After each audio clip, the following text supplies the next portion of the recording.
мен тағы сұрақтар қойып тағы қосуым мүмкін. Маған да қызық болып отыр анау. Не деп айтады екен адамдар деп. Жақсы, әпке. Отырыңыз, мен эфирімнен шығып кетпеймін. Иншалла. Ой, Құдай сақтасын. Так.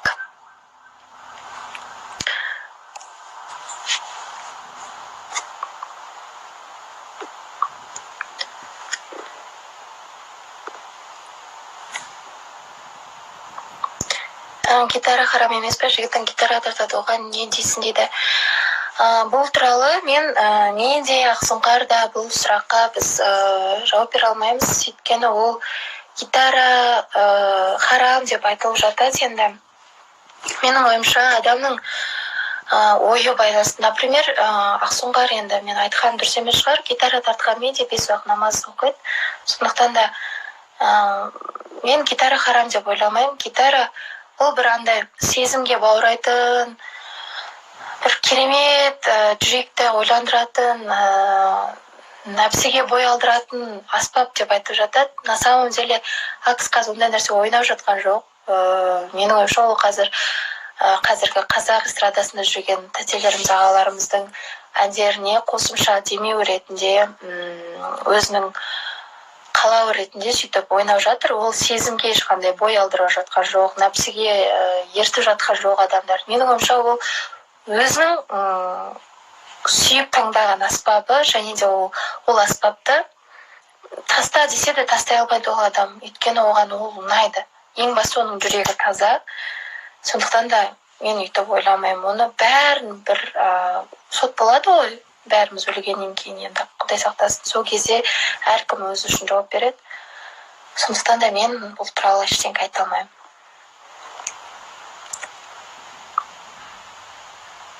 Гитара діннен алыстатпаса болғаны, дұрыс айтасыздар, толықтай келсем.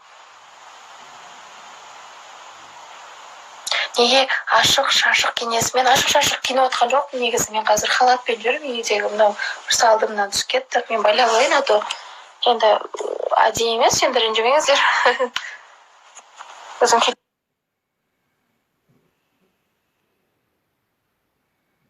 туралы айтып бүйтіп отырғаныма да ренжімеңіздер.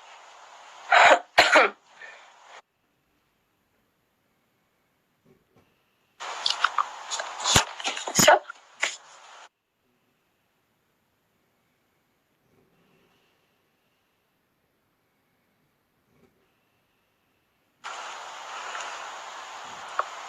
Дейді.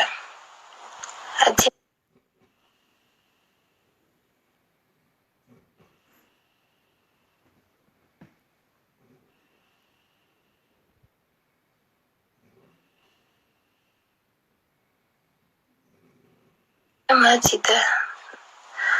Шашың жауапым болмаса, дейді. Негізі ұтықпен келу керек шығар. Қалай десек екен. Ол секрет болып қалсын. Өйткені болашақта көріп жатарсыздар. Біз эстрадаға бой бұрып келе жатырмыз, ол біз мүлдем эстрадаға жаңа леп алып келеміз.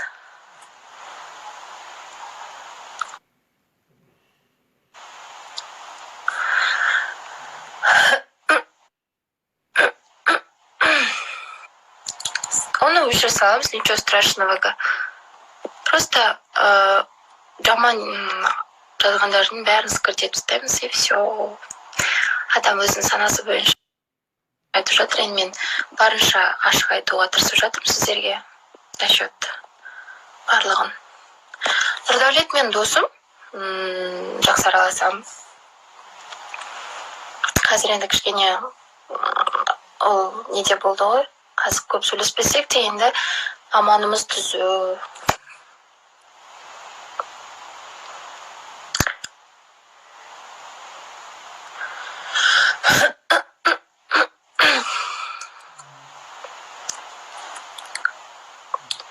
Бұйырса бір аптада бастаймын.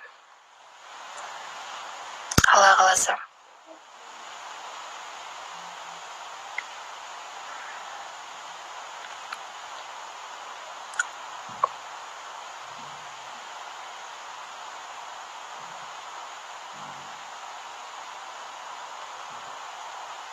Өмірден кейін өмір бар ма дейді. Мәңгілік өмір бар ғой, өмірден кейін. Қызық болмай кетті дейді. Здравствуйте. Қызық болмаса енді шығыңыз енді. Не істеймін енді? Қызықтырады, не істеймін? Сіз үшін тағы не істей аламыз? Альянс Хоум кредиттік тікемеймін.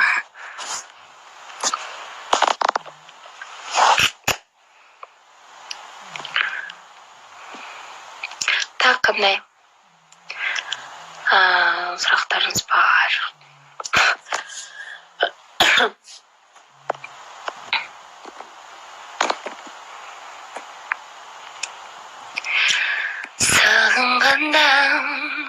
Сағынғанда табасың жаным күнә. Сосын да мынандай сұрақ сіздерге. Мысалы менің бұрынғы инстаграмымда, суреттерімнің бәрі енді хиджабсыз, Например, енді мен бастасам, мен хиджабпен инстаграмға кіре алам ба деген сұрақ бар да. Мен кіре алам, но мен ана жердегі суреттерімнің барлығын, бүкіл каверларым менің орамалсыз түсірілген. Енді мен ол кезде енді мүлде басқа ойлайтым, қазір басқа ойлаймын, И соның бәрін өшіру керек. Соған қалай қарайсыздар негізі? Немесе өшірмей ары қарай алып кеткенім дұрыс па? Немесе барлығын өшіріп, жаңа хиджаб киген кезде, Алла қаласа, сол кезде сол суреттерді салу керек па? Қалай жалпы бұл жерге қалай ойлайсыздар? Ойым жеткізе алмай қалдым ғой. Мен сұрақ қойдым, үлкен күнәң бар ма? Алло, жауап күтем дейді. Смотря қалай осында үлкен күнә деген мен қалай түсінейін?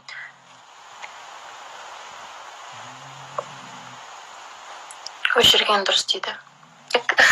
Өйткені ол да 10 жыл бұрын тоже қалай айтсам екен. Енді 10 жылдан бұрын болғанда Инстаграм ол кезде уже қатты дамығымаған кез, одан кейін